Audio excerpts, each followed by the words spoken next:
Yo, what up, everybody? Welcome to the Ride Yanders Better Vibe, and I'm so excited.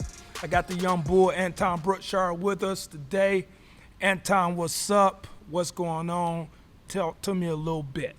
Just hanging on out, enjoying the weather today, just hanging on out, enjoying life. Yeah, how's basketball going for you? It's going good, just working hard every day, trying to get better every day. Well, I see, there's been a lot of talk about the basketball recruitment for you. You've been getting a lot of news, a lot of media, a lot of attention.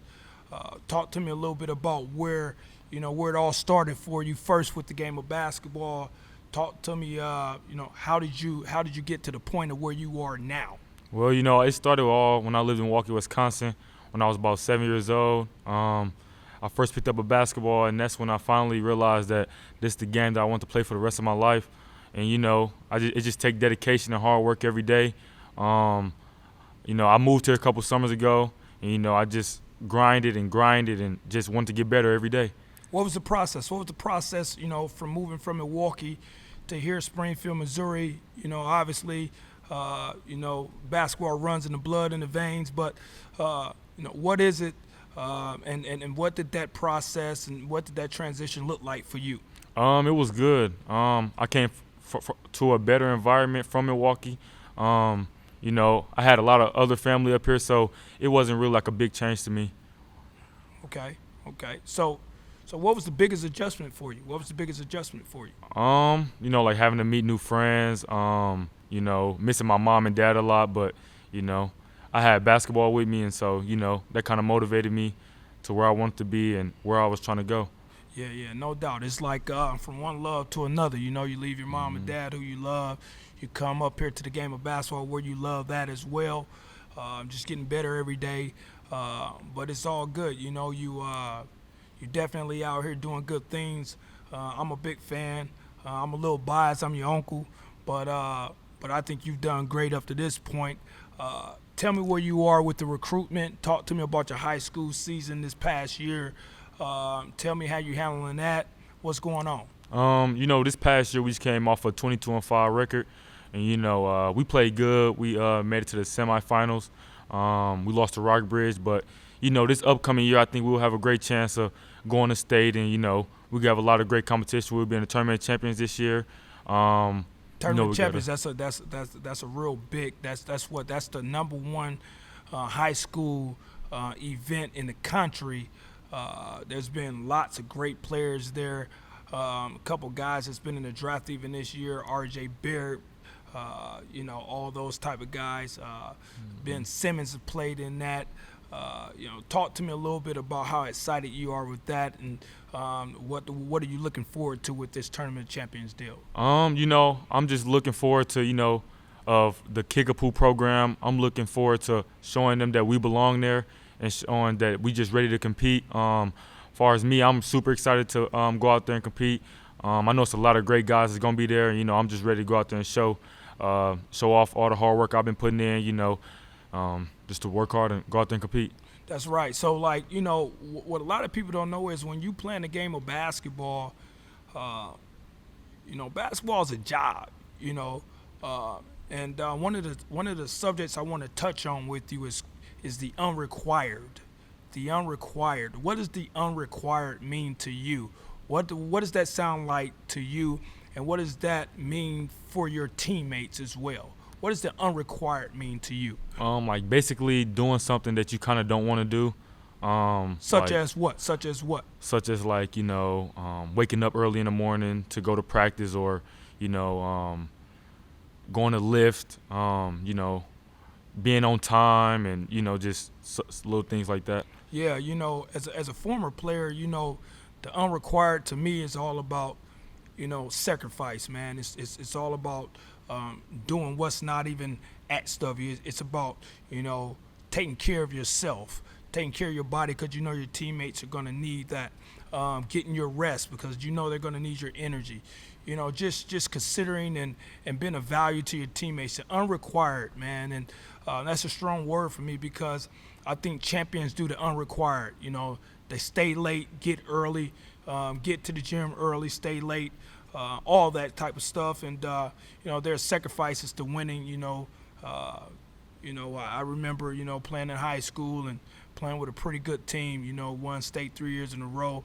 And all those guys I played with, Jose Winston, Marshall Williams, James Wright, Tyrone Rome, all those guys, I felt like, sacrificed so much, whether it was on court or off court, So I think, if I was you, I would focus on getting with my teammates and just really, really hitting home with the unrequired. And it's not a convenience. The unrequired is not a convenience, young fellas. So I want you to put that inside your locker room, and let's talk about and let's do the unrequired, because that's how champions are born. Yes, sir. Okay? So just hitting home here, you know what I'm saying? I see you got those Jordans on right there. You got the gear on. Now, why don't you slip one of those off for me real quick? Here, let me see what you're rocking. Go ahead and show me what you got there. What you rocking there? I got the Concord High 11s on right now. Concord. Just something not too major, but I had decided to bring these out to the closet tonight, and show you guys what I was working with. What you young fellas call that nowadays? The drip. Yep, I got the drip. I got the friend shirt on. Friend shirt on. Friend shirt on with the drip on. So well, I just I got NBA socks on too. You can't rock high top shorts with no socks. Well, that's big time, man. Those Jordans, I still do believe that Michael Jordan is the greatest player of all time. I think LeBron is great, but I think Michael Jordan is the all-time greatest. I'm not knocking anybody, but hey, everybody's got their favorite player. Who's a guy in the NBA that you look up to, Anton? Who's a guy who you would probably mimic your game after? Who do you like? I really mimic my game after like Kemba Walker and Kyrie Irving. Them are kind of my two favorite guys that I kind of mimic a little bit. Who's the best between the two? Here's the deal. And right now, free agency is about to come up. You got Kemba, you got Kyrie, you got Boston going after Kemba. Now, does that mean that Kyrie Irving is gone? Do you feel like the Boston Celtics feel like Kemba is better? What does that look like to you? Who's the better player in your opinion? I feel like Kyrie Irving is a better decision maker with getting his teammates involved. If it's a clutch shot and we're trying to get a bucket, I'll give it to Kyrie Irving because Kemba Walker because I know what I'm gonna get out of him. But overall, in my opinion, I think Kyrie Irving is the better player. You think he's the better player? Are you saying that because he's been a proven champion? Kemba Walker has been very consistent. Just can't get over the hump over there in Charlotte. But I think he's very effective. So you're saying, in your opinion, Kyrie Irving is the better? Yes, sir. Is the better? Okay. Hey, let's talk about really, what kind of people do you surround yourself with? The company you keep. They say people judge you off that. What kind of people you like to keep yourself around? Positive people. People that's as far as my friends wise, I like to hang around people that's chill and that's outgoing. They aren't really out here in these streets. I like hanging out with, friends that's trying to accomplish, complimenting what I'm trying to accomplish. So. Okay, and what is that? What are you trying to accomplish? What is it you want? Well, my big future goal is to play in the NBA. So, far as like my friends trying to, helping me out trying to accomplish my goals. To as far as where it's like getting in the gym with me. Certain days where, I feel like I don't want to go to the gym, them pushing me, making me go to the gym. I like being around people that's going to motivate me and, just trying to help me out when I'm feeling down a little bit. Yeah, so we're going back to the unrequired, somebody that can push you to do the unrequired. The brain is trained to protect us. Sometimes when it requires pain or when it requires a little bit of extra, our brain's telling us, hey, calm down. But let me ask you this question. Are you playing and are you going to be around and are you going to be able to play with people that can tell you the truth, the good, the bad, and the ugly? And what I mean by truth is, guys that live it, tell it, and take it. One of the things for me is, my friends was predicated off guys that could tell me the truth. Kevin Easterman's got a book out, and it's called Why the Best Are the Best. And one of the things he talk about is the truth. And, I'm a big fan of the truth, whether it's good, bad, or ugly. I believe great friends tell you the truth. Are you a guy that can take the truth, or are you sensitive? Because, this generation nowadays, they're kind of sensitive in my opinion. So how do you deal with the truth? when I was younger, I used to take it the total wrong way of, like he's getting on to me, he's always yelling at me.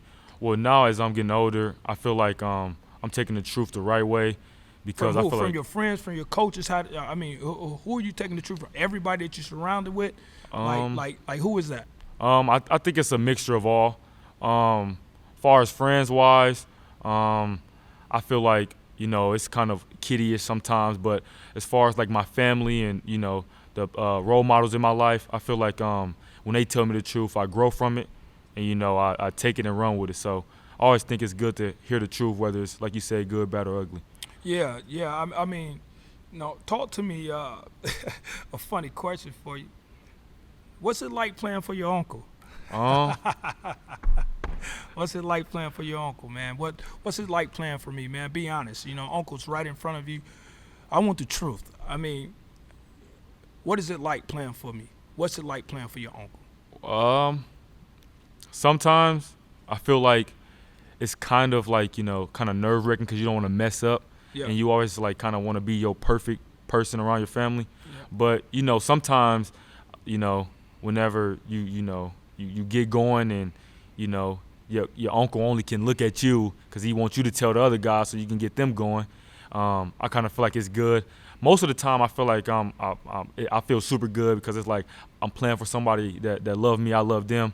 So it's like it's always good playing for somebody you can always relate with.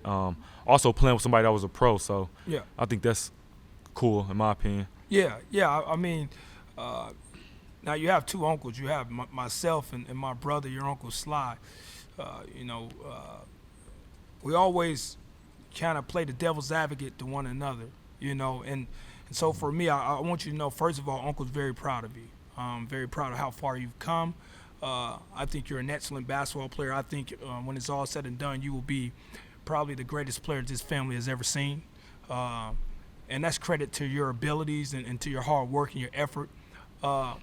But I've never really enjoyed coaching as much as I have when it comes to coaching you. They say love hurts, right? It hurts so good is my word.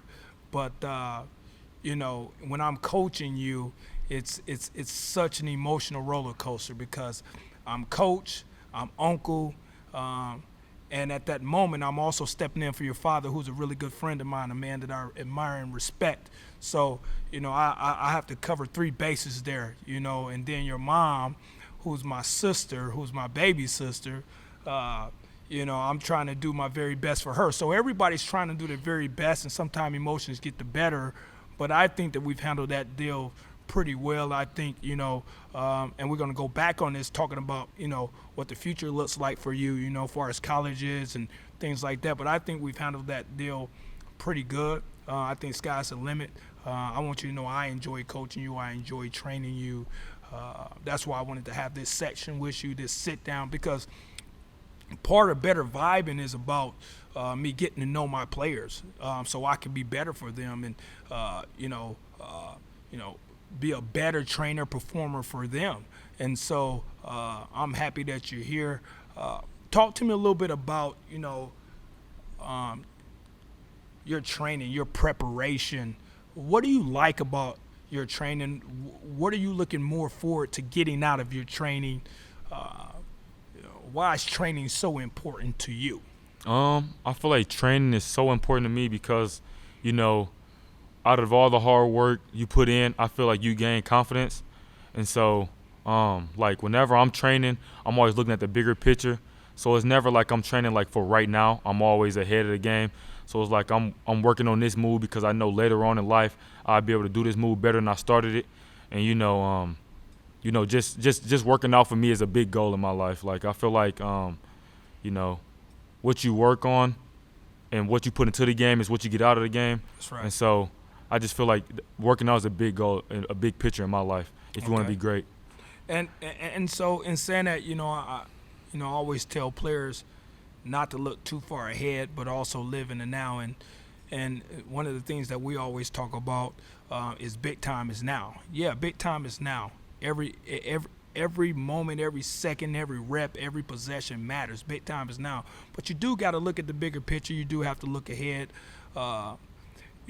What are some of the strong points of your game, And what are some of the things that you think you can get better at? Um, I think one of the strong points of my game is my shooting and my ability to get my teammates involved. I think some of the weakness that I need to get better at is being a better leader, playing defense harder and better. And, I just think that that comes with, effort a little bit. Yeah. Defense comes with being with effort a little bit. But I just think my leader skills need to get stronger. And how do we do that? Being a leader, being a leader, I was a leader. I was a point guard, and so, the ball was in my hands a lot of the times. When my teammates didn't get it right, it was my fault. My coaches always held me accountable. And being young, sometimes you know how to take that. You don't know how to take that, but I think that's the biggest compliment that can be paid to a person being named a leader that, everyone relies on, and that you have some sort of value that you can bring to them. What's the biggest part of the leadership that you feel you need to work on? I mean, that there's a bunch of directions that we can go in there, but give me 1-2 things that you feel that you can just do so much more better at as far as leadership. I mean, I think you're a good leader, but we can always get better. So talk to me a little bit about that. I feel like I can do better with huddling my teammates. Whenever there's a dead ball or someone shooting a free throw, I feel like I can go over, talk to coach more. Not saying I don't talk to coach, but I feel like I go talk to him more. So, like I can be able to tell the guys what plays we in, the next go around or so. But those are the two biggest ones, I think. Yeah. I mean, being a leader is also a burden at times. You got to do the messy stuff. Sometimes it's an argument. It's holding a guy accountable. It's getting on guys' backsides, holding them accountable. And sometimes it's not pretty. I know you as a person. You're not very confrontational, but I wanted to tell you that if you want to be a great leader, one of the things you have to understand is that it comes with confrontation. And confrontation, as long as it's coming from the heart, and as long as you're telling somebody something right, and as long as you're willing to do what you're asking, whether that's dive on the floor or rebound the ball, as long as you're willing to back up your actions, like I said in the Kevin Easterman book, Why the Best Are the Best, he talks to a Marine or an Army guy. I don't know. It's kind of on my mind here, but one of the things he asks is, why do you do what you do every day? And he said, so that others may live. And I think that's a big deal there, so that others may live. So, through the sport of basketball, it's an extension of life. That's how I've carried it over. Every guy that was in my wedding was a teammate at some point in time in my life. And those are guys that I trusted, and I still trust to this day. So, you have to be willing to first of all get into it with your teammates, have disagreements, but as long as it's coming from the right place, and you have to be able to know that those actions is so that others may live and get better in life. So, that's that, man. Let me ask you, do you got any questions for me? I mean, I'm opening up the table to you. I'm asking questions. What kind of questions you got for me? Is there anything I can answer for you?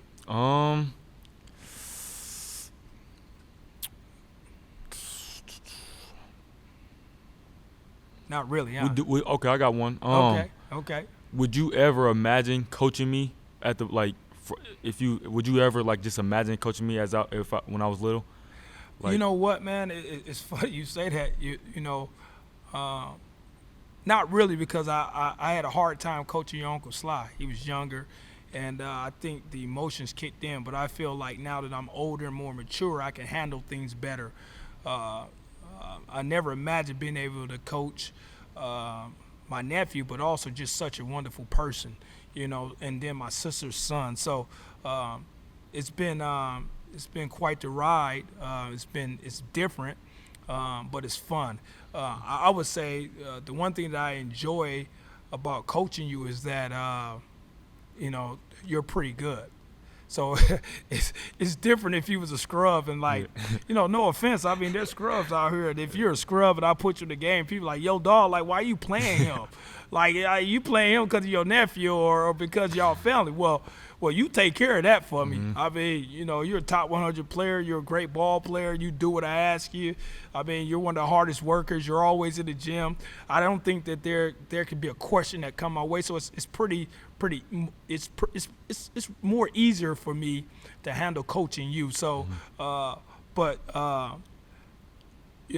coaching you bring me great joy, great value to my heart, and it's just great, man. So yeah, man. I never imagined it, but it's been a good ride. So, yeah, man. Just happy that you came in. We're getting it in. This is the Rob Yanders Better Vibin session. I want you to know that I'm wishing you all the best of luck. I hope you keep vibing, stay positive, keep doing what you love doing. And I want to thank you for coming on the show. This is the first one, and I thought it was great to do the first Rob Yanders Better Vibing session with my blood, my family, and a great basketball player, Anton Brookshire, the young bull. Appreciate it. Thank you. No problem. That's it.